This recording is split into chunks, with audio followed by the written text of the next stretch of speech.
all education of all training should be man-making. See how meaningful it is. And according to Rigveda, it says education is something which makes man self-reliant. So many people have defined education in their own ways. Aristotle says education is the creation of sound mind in a sound body. According to Spencer, he says that education is complete living. So many people have tried to give their own a definition on education, but we all know that education is very pivotal for national development. So we have seen evolution in that is system of education. Okay, in the ancient days, the education system was quite different from present, and today there are many more expectations. So now there has been a drastic change. There is a shift towards teacher-centric education towards student-centric education. Okay, so in the earlier days, we used to have one good teacher who used to have knowledge on every field. He was the whole and soul for imparting education. Therefore, the teachers used to be called as moving encyclopedias. Okay, so it was always very teacher centric, but today many changes have taken place. Okay, today there is a drastic shift. Okay, towards that is from teacher centric to student centric. So today students will have number of options from which they can choose on their own interest. Okay, and we are moving towards specialization. That is very, very important. And technology is playing a very major role today. So I said we are moving towards specialization because just now I told you in the earlier days there used to be a single teacher who could take care of all the subjects. But today it is not like that. Today a teacher maybe in his subjects he cannot have a supremacy or command over even a part of a subject. Why? Because it is due to the drastic growth of knowledge. So I can give a best example for moving towards specialization. See, in the earlier days, there used to be a doctor who could take care of the whole human body. But today, what has happened? Today, from top to bottom, we have different specialists, right from brain, that is neurologist, ophthalmologist, ENT specialist, cardiologists. My teacher used to tell me that days are not far that when we will have specialists for right eye and left eye, right ear and left ear. So these are the things that are taking shape. And on the other hand, we have technology, okay, which is changing very fast. And today we say that information and knowledge is at our fingertips.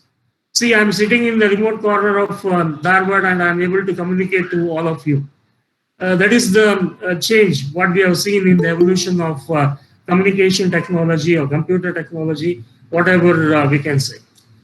So, keeping all these things in view,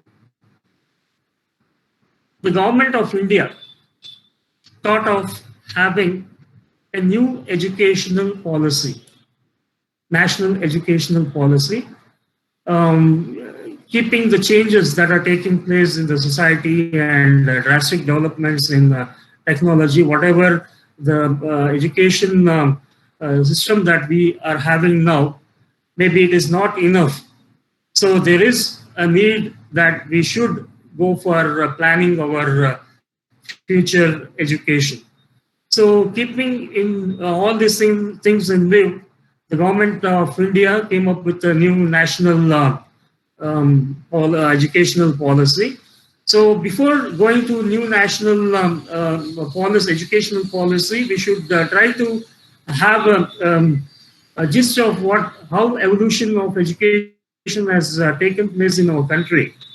So in India during the Vedic period, we all know that. Okay, we had a Gurukula system of education. Okay, wherein people used to go to the teacher called Guru, and the Guru used to impart the education to the pupils. The Gurukula functioned as a domestic school, as an ashrama, where children's learning and was developed by Guru, who gave personal instruction as well as attention to the students. But however, the main drawback was education was primarily the privilege of the upper caste people. And however, learning was an intimate relationship between a teacher and the pupil called Guru Shishya Parampara.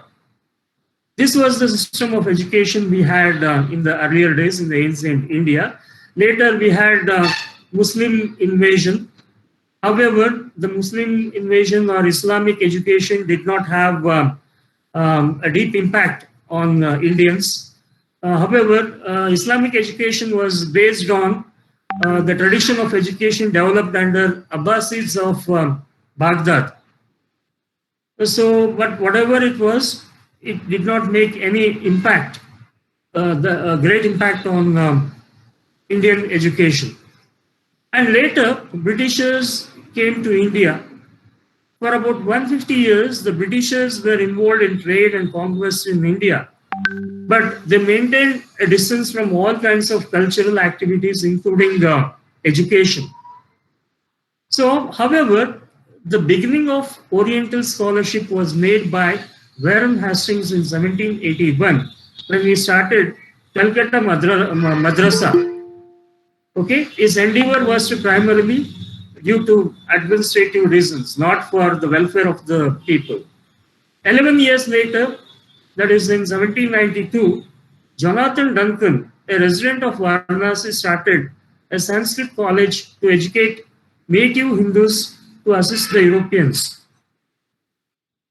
Meanwhile, there were some Christian missionaries which were making efforts to introduce Western education by opening elementary schools and providing education to more humble sections of the society, including so-called the untouchables. During the 19th century, that was the first half of 19th century, can be called as a period of educational experiments. Lord Ardimage in 1844 decided to grant employment to Indians who had received English education. Later, Wood's Dispatch of 1854 underlined the objectives of educational policy.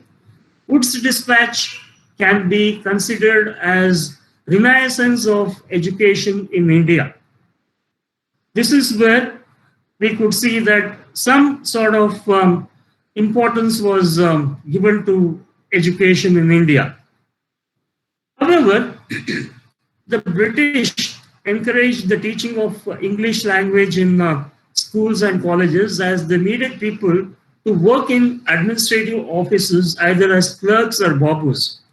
This helped in creating a new class of people who later helped them in governance as well as in controlling many aspects of administration in India.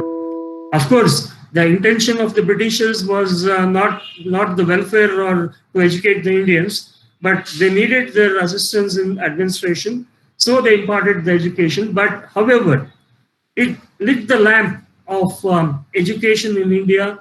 Okay, for those who got education started fighting for freedom. Revolutions started taking place in India, which ultimately led to our freedom. Education in post-independence India. So after when India got independence in 1947, the responsibility of planning for education for our people fell on the Indian government, and it was the greatest challenge. Okay, in order to achieve the goals of